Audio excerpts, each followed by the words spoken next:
Hello mga guys! Ayan si Kumari magprito ng talong. Ang talong niya ay nag-itom-itom na.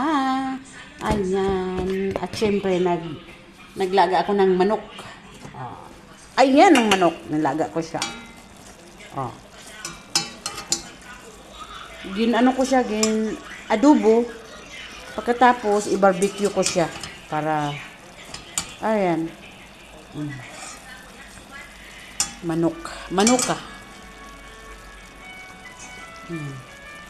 At syempre, meron akong isda. Ulo sa isda ha, ulo lang, ulo sa barilis.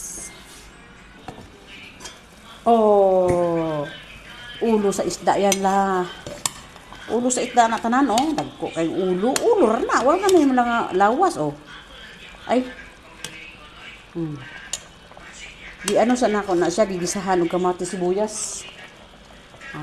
Gilundan og sili. O kaning sa ngalan ani oh.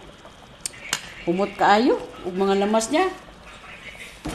Tapos ang akong kanon puti kay siya. Oh, mga bahaw na siya. Tapos napoy kanon para sa akong alaga oh. Gitimplahan na siya mga ricados. Oh, mga ricados ba ana? Para na siya lasa. Oh, di ba? Balik na dito sa isda. Oh. Ayan. Ang kamatis, anak, tulo ka buok.